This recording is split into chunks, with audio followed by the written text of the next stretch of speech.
Sejam bem-vindos a mais um episódio do JCast, o nosso podcast de tecnologia, desenvolvimento pessoal e profissional. Meu nome é Isabela Costa e eu vou estar me autodescrevendo para vocês. Eu sou uma mulher branca, de cabelo preto, olhos castanhos e hoje eu estou vestindo uma camiseta roxa, uma camisa roxa e uma calça jeans. Bom, nós estávamos de férias, mas estamos voltando esse ano com tudo. A gente vai trazer temas incríveis e os melhores profissionais do mercado. O tema de hoje é um tema muito legal, que é Vá Além da Mente, a jornada espiritual para a saúde mental. Então, a gente sabe que o mundo onde a gente vive tem muita informação constantemente pra gente. É filho, é trabalho, é finanças, é saúde, é relacionamento. Então, a gente é bombardeado todos os dias por esses estímulos e a nossa mente fica cheia e se perder é muito fácil. Então, a gente dificilmente consegue um momento para olhar para si, olhar para o nosso desenvolvimento pessoal e também para a nossa parte espiritual. Pensando nisso, a gente trouxe hoje uma especialista na área. Ela se chama Juliana Marques, ela é psicanalista e terapeuta sistêmica. Ju, seja muito bem-vinda ao nosso podcast. Eu vou pedir para você se autodescrever, se apresenta para a gente e também já aproveita e conta como você se tornou psicanalista e terapeuta sistêmica. Boa noite, Isa. Boa noite. Agradeço por estar aqui. Então, eu sou uma mulher alta, branca, de cabelos escuros, com as pontas um pouco descoloridas. Eu estou vestindo um vestido preto e estou utilizando uma jaqueta jeans. Se apresenta pra gente, como que você chegou na sua profissão atual, se foi uma coisa que você sempre quis ou foi acontecendo, como que você chegou nessa profissão? Bom, eu trabalhei com recursos humanos por 20 anos. E nos últimos 10 anos, a minha jornada foi voltada para a área tanto espiritual como na área da psicanálise. Então, eu tenho também uma família, um filho lindo, que me fez também cada vez mais me interessar por esse assunto. Começou um pouco antes dele, né? Uhum. Quantos anos ele tem? Ele tem 10 anos. Então, começou um pouco antes dele, né? Numa época onde eu não me via mãe. Me via apenas uma profissional e falava que tinha já minhas questões dentro da minha família, com mãe, com irmãos, tendo que cuidar de todo mundo, para que eu vou querer filho? Uhum. Né? E me chamou a atenção uma situação que eu passei, onde me fez questionar, né, talvez a impossibilidade de ter um filho. E eu falei, será que de fato eu não quero? E isso me fez pensar um pouco. E a partir daí eu fui buscar ajuda terapêutica, para entender um pouco melhor. E entendendo um pouco melhor, entendendo por que eu não estava naquela época, naquele momento, querendo ter filho, me fez entender que tinham coisas por trás que nem eu fazia ideia, né? Que coisas do meu inconsciente que estavam tomando conta da minha vida, dando aquilo como que poderia se dizer por destino, meu destino não é ser mãe, e que de fato não era bem aquilo que estava acontecendo. E a partir daí eu comecei a me envolver também com a questão tanto do estudo do inconsciente, para a parte da psicanálise, como também para o lado espiritual. O lado espiritual, minha família sempre foi um pouco mais voltada a isso, então muitos estudos, muitos livros e muito diálogo em relação a isso. Bacana. E aí, acabei me tornando consteladora por conta justamente dessa questão do porquê que eu não queria ser mãe. Você fez constelação na época? Isso. Aí se apaixonou pela prática e aí começou a estudar sobre. Isso. Participar de muitos eventos e aí querer entender mais e mais. E aí começou, de fato, a minha jornada na parte sistêmica, né? Sim. Porque ele acaba englobando tanto a psicanálise como a constelação, como outras terapias para integrar. Perfeito. Qual a diferença da psicanálise para as outras abordagens terapêuticas? O que ela traz ali de diferente? Na psicanálise, nós vamos no nosso inconsciente. Né? Então, a gente vê o que tem por trás, o que a gente está dizendo que está dominando a nossa vida ali, que está dando o nosso caminhar e que, de repente, a gente nem faz ideia. Então, tudo aquilo que faz parte das nossas emoções, dos nossos medos, dos nossos como até o exemplo que eu dei, do que eu passei, de tudo aquilo que a gente diz o que é certo e errado na nossa vida. Então, a psicanálise, ela faz essa abordagem, ela vai buscar o que está por trás disso. Então, se teve algum evento, por exemplo, na nossa infância, algum trauma, alguma sensação, alguma emoção que está dando esse norte. Uhum. Essa é a diferença das outras técnicas. As técnicas em si, não necessariamente ela vai abordar nessa forma do inconsciente. Sim. Para terapias mais voltadas para a área holística, como uma mesa radiônica, como trabalhar com a parte de óleos essenciais. Então, ela não vai nesse critério. Sim. As outras práticas terapêuticas abordam muito mais o comportamento também, né? Só que o comportamento tem uma raiz, que é o que a psicanálise estuda, né? Crenças, que às vezes você pega ainda quando pequenininha, alguém que era muito autoridade, vamos supor, uma mãe, um pai, às vezes vem deles também, né? Essas crenças, e você segue reproduzindo sem questionar, porque você só vai, você acorda cedo, vai trabalhar, volta, e a sua vida é aquilo. Você nunca para pra se ouvir e entender, não, por que eu tô agindo dessa forma? Por que eu tenho medo de me relacionar? Por que eu tenho medo, mesmo inconscientemente, de ganhar dinheiro? Ou algo assim do tipo. Exato, né? Exatamente. Quantas pessoas têm medo de se relacionar pelo fato de acreditar que vai ser abandonada? Da onde surge isso? Da onde surge esse medo do abandono? E só vai repetindo, né? E impressionante que os próximos relacionamentos que você entra, você vai atraindo, só muda a capa. Porque a pessoa em si acaba repetindo as mesmas coisas que o anterior. Ou seja, será que eu sou um espelho que as pessoas estão só refletindo o que já tem dentro de mim? Exatamente, exatamente. Ju, uma das ferramentas que você utiliza é a constelação familiar. Explica pra gente, pro pessoal, né, primeiramente, o que seria a constelação familiar na prática e como as leis sistêmicas nos influenciam no dia a dia. A constelação familiar, ela é um processo onde nós vamos entender os emaranhamentos que existem dentro de uma raiz, de uma família. Então, a causa raiz de algumas questões que aquela pessoa passa.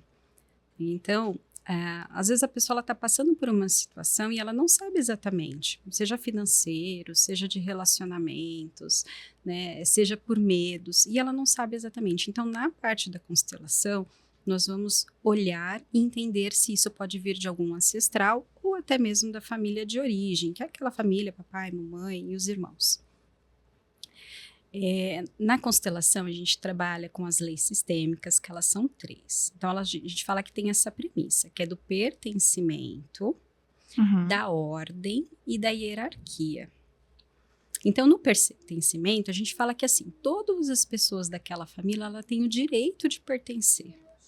Quando a pessoa ela é excluída daquela família, pode ser que um descendente ele venha, de certa forma, passar por processos de exclusão como forma de emaranhamento para mostrar aquela situação da família daquela exclusão anterior. Então, esse é onde a gente vai falar do pertencimento. Todos têm direito de pertencer, independente do que aconteceu, né? Quem são normalmente os excluídos? São pessoas que a família por si entende que ela não faz parte do que aquela família prega, do que aquela família diz. A ovelha negra da família. Exatamente. Né? Ou ainda aquelas pessoas que de alguma forma podem ter sido excluídas ou porque elas acabaram sendo levadas para adoção, ou elas passaram por alguma situação, um vício, algo nesse sentido, e a família acaba não aceitando. Então, a gente fala que essa é a primeira lei sistêmica, é do pertencimento. Todos têm direito de pertencer.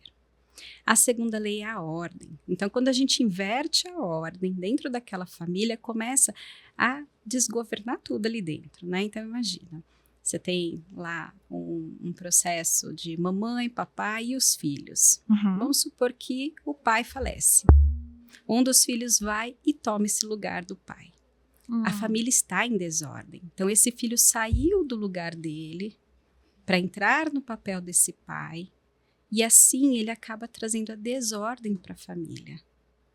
Então, ele não estando nesse lugar, por exemplo, como que ele vai criar uma família e ser grande na outra família se ele já é grande numa família anterior?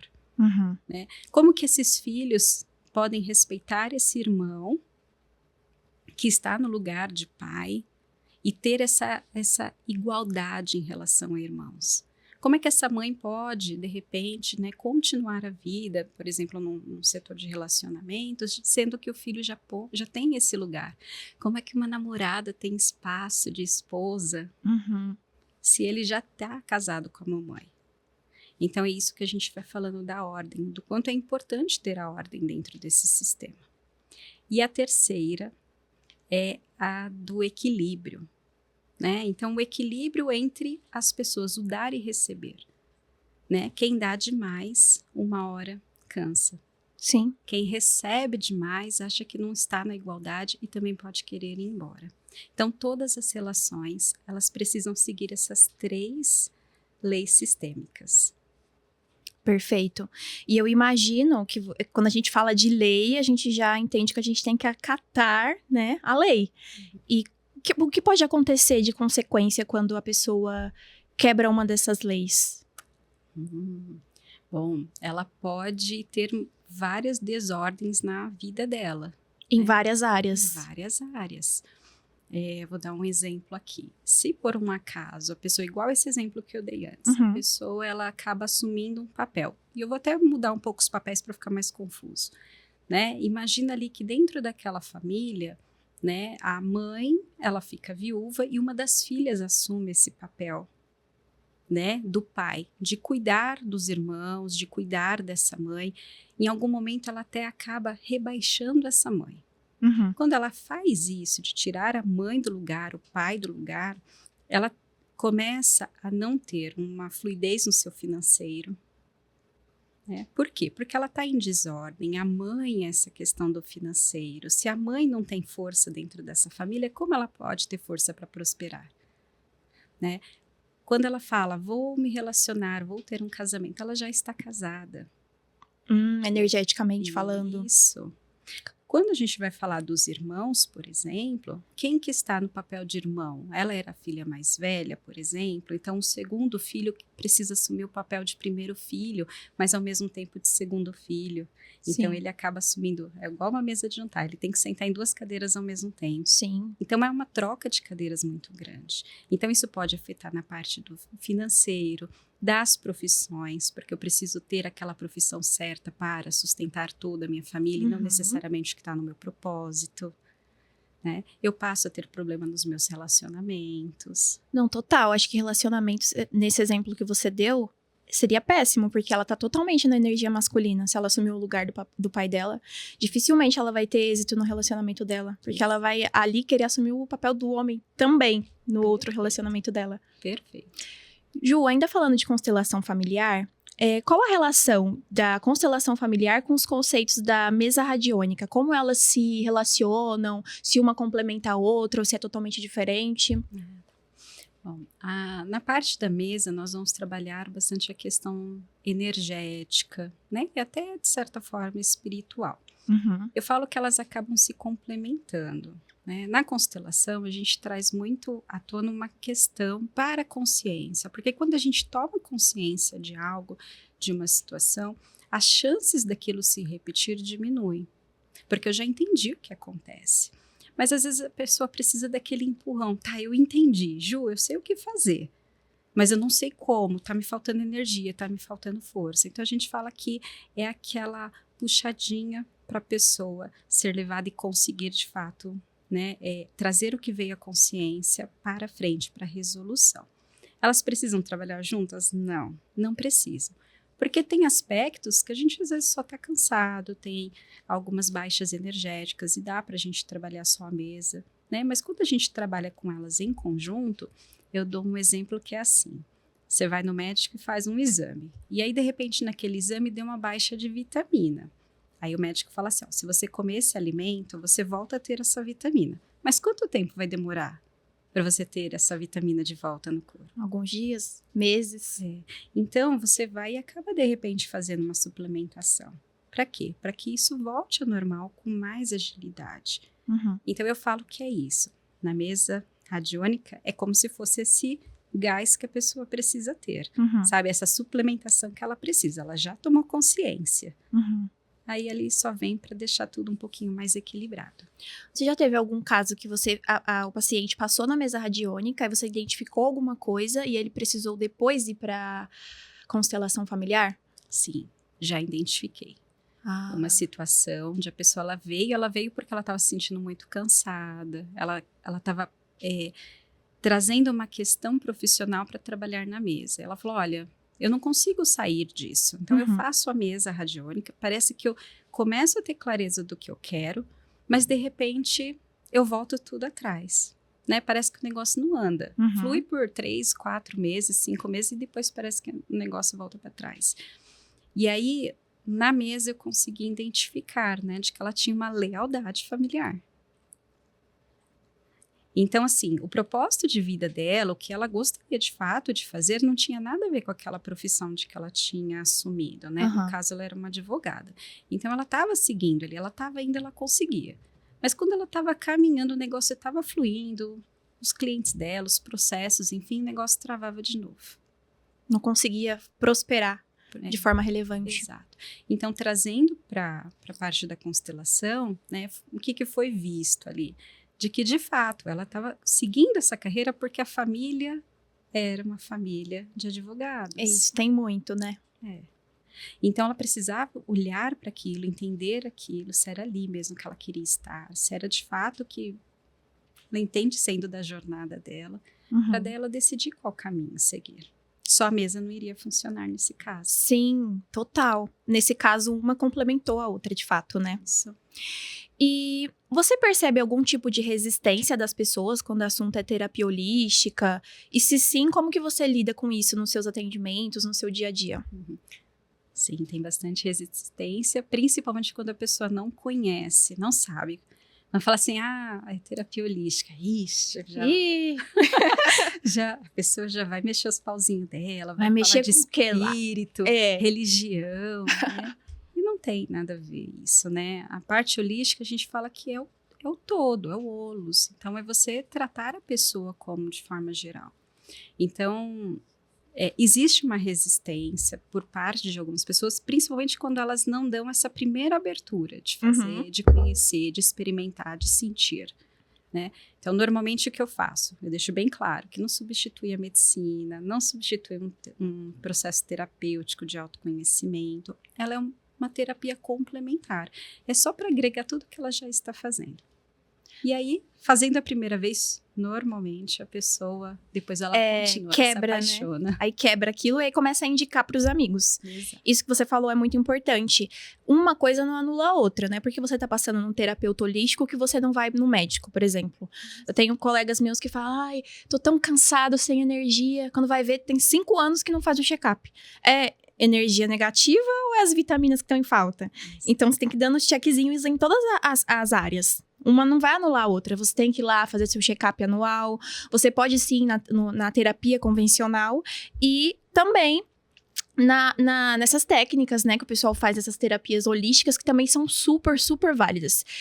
Inclusive, eu era uma dessas pessoas, confesso, inicialmente, eu era um pouquinho, assim, desconfiada. Até porque hoje em dia tem um pessoal também que engana bastante, né, nessa nova era de internet e tudo mais. E aí, um amigo meu me indicou. Ele falou, meu Deus, foi incrível.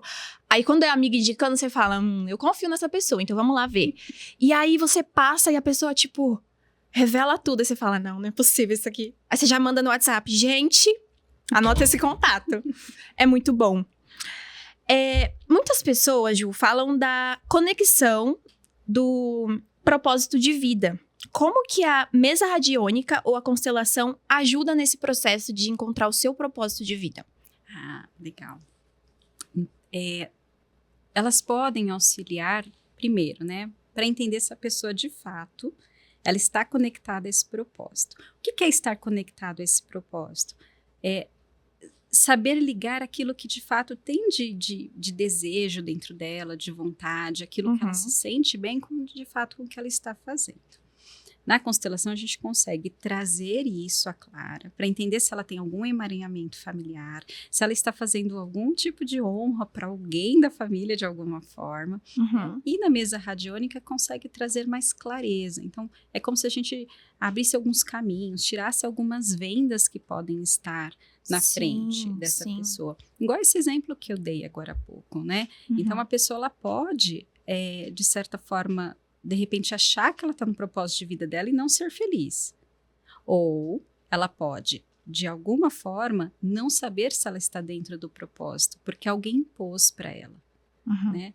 A constelação, ela vai trabalhar justamente nessa parte, de trazer o que está por trás. Ai, Ju, eu não sei qual é o meu propósito de vida, eu não faço ideia do meu propósito de vida. Então, a primeira coisa que a gente olha, né? Para onde você está olhando? Eu falo que para onde a sua alma olha. É a primeira coisa. Se ela estiver voltada muito para questões, né, da família, os problemas, as questões do que o outro está vivenciando, a gente não tem como, naquele momento, ela ter essa clareza.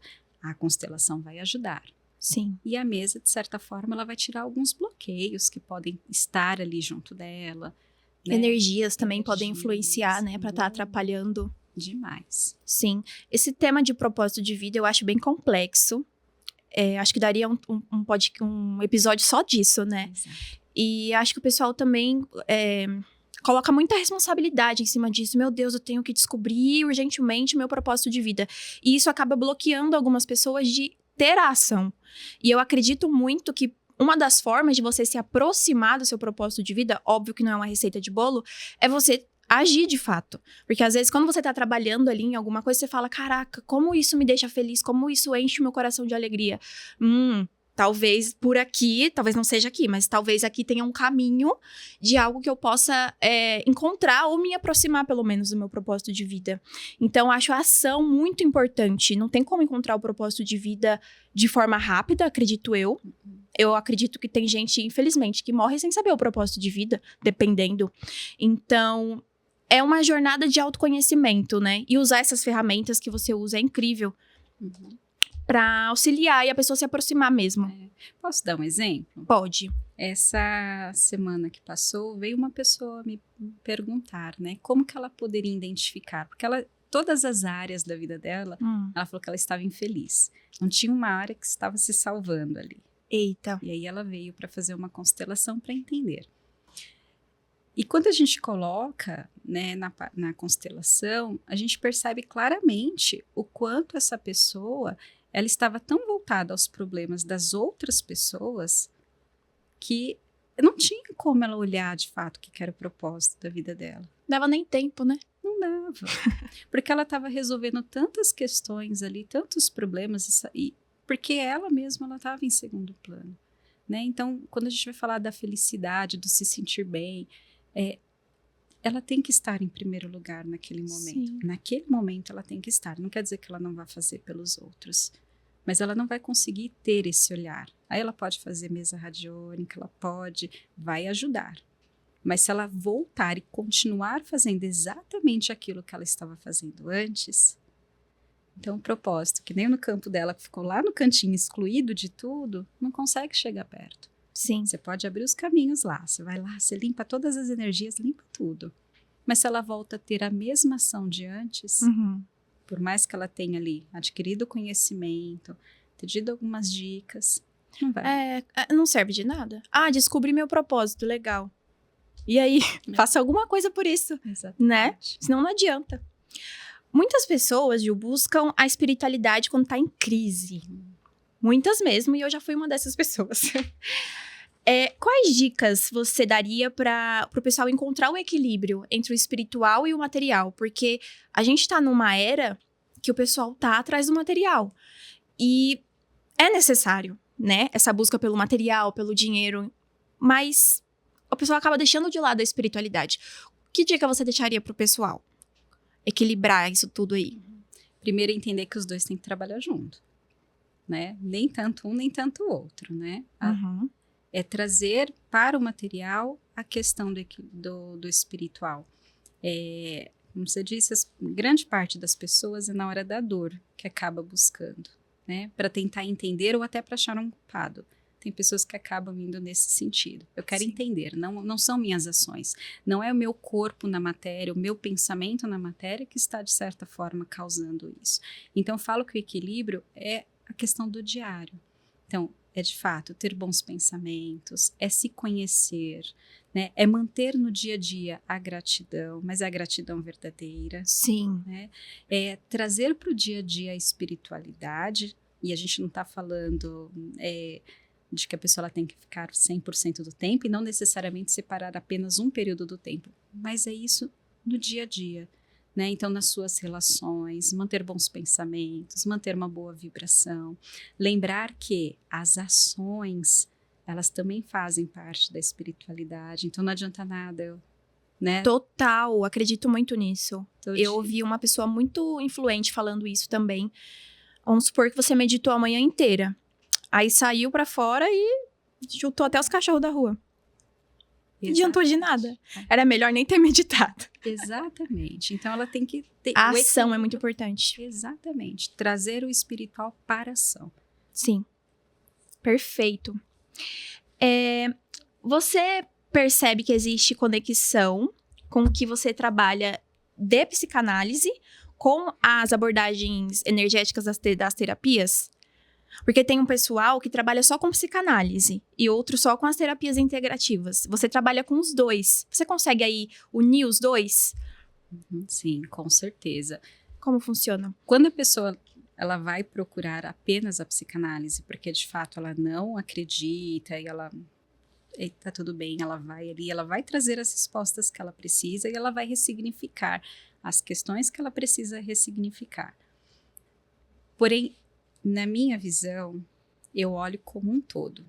Tem questões que a pessoa, ela pode ter essa visão, ela trazer as questões que estão lá no inconsciente, enxergar as suas sombras, trabalhar com elas, mas tem o campo energético funcionando também, né?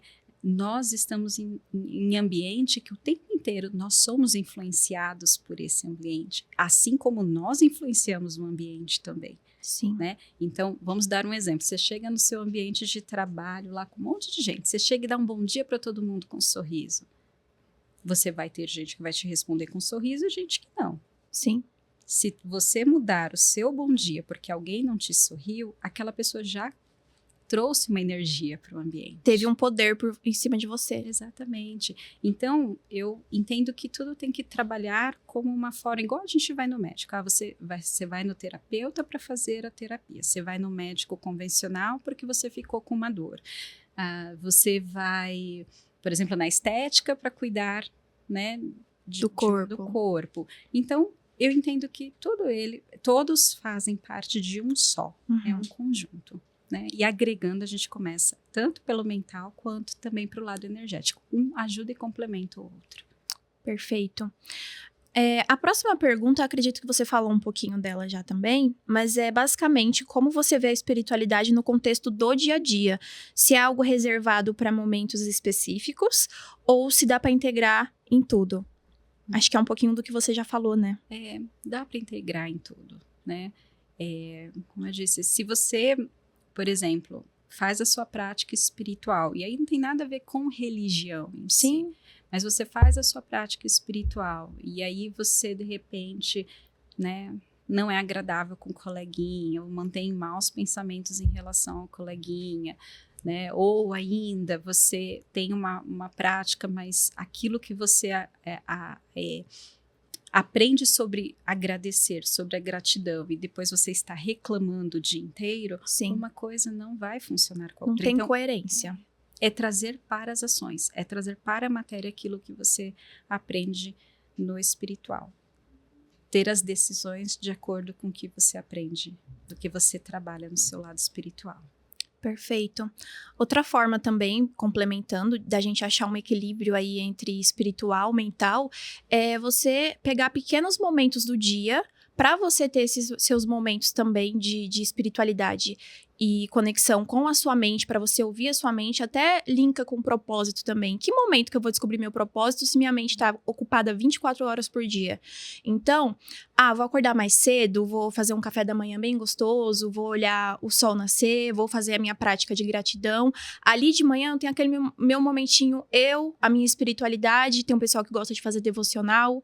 À noite, vou fazer um ritualzinho de pré-sono, tomar aquele banho relaxante, sentir a água caindo, ler um livro, fazer um chá. Ou seja, achar no seu dia a dia momentos que te tragam também felicidade. Porque o pessoal, hoje em dia, busca felicidade no final de semana. Vou esperar o final de semana para ser feliz. Vou esperar minhas férias para ser feliz. Mas peraí, tem 7 dias até lá. Tem 1 ano até lá. Então, e o resto do tempo? Eu sei que a vida é corrida. Muito corrida. Mas dá pra gente tirar esses momentinhos que também ajudam. No final, quando você soma um pouquinho por dia, no final da semana, você já tá um pouquinho melhor do que você estaria se você tivesse só atropelado tudo de uma vez. Exato. O autoconhecimento. Autoconhecimento é tudo. O autoconhecimento te faz dar limites pra você mesmo, pro outro, no trabalho. O que me dá gatilho, ali eu não vou porque ali eu tenho gatilho com certeza. Ali me faz muito bem. Então, ter essa visão mesmo do que você gosta e do que te faz feliz. Exato. E não só em coisas grandes, coisas simples. O sorriso de uma criança, uma árvore. Exatamente. Ju, quais dicas você deixaria para o pessoal que tem o desejo de começar a olhar para essa questão mesmo espiritual esse ano? Eu falo que o primeiro de tudo é ser honesto consigo mesmo. O que é ser honesto consigo? Estou fazendo o que de fato eu quero fazer? Estou fazendo porque alguém quer que eu faça? Estou dizendo que eu estou sorrindo, mas de fato eu estou sorrindo? Estou feliz? Estou, grata pelo que eu tenho conquistado? Depois o autoconhecimento. E depois ter, como você mesmo colocou, ter os seus momentos, o seu momento de reflexão. Então, eu vou dar um exemplo do que eu faço. Todos os dias, na hora de deitar, então eu faço o check do dia. Então, eu vou olhar no dia, eu vou olhar as minhas ações, onde eu não concordei com aquilo que eu fiz no dia, para tentar fazer melhor no dia seguinte. Vou olhar para aquelas ações que foram ações novas e vou entender se isso faz parte de mim, ou se eu fui condicionada àquela ação. Então, trabalhar em si. O autoconhecimento começa a traçar esse caminho, para onde eu quero ir de fato. Estou indo por mim, estou indo pelo outro. Uhum. Então, ter os seus momentos aí de relaxamento, de meditação. Sim, total. E a gente tá dando exemplos aqui, mas cada um sabe o que gosta, né? Uns vai gostar de, final de semana eu vou jogar meu futebol. Outros, nossa, eu vou treinar, eu vou correr. Então, cabe a cada um identificar ali com o que se identifica mais, né? Uma das coisas que eu indicaria pro pessoal também seria a meditação. Eu sei que o pessoal, se fala meditação... Meu Deus.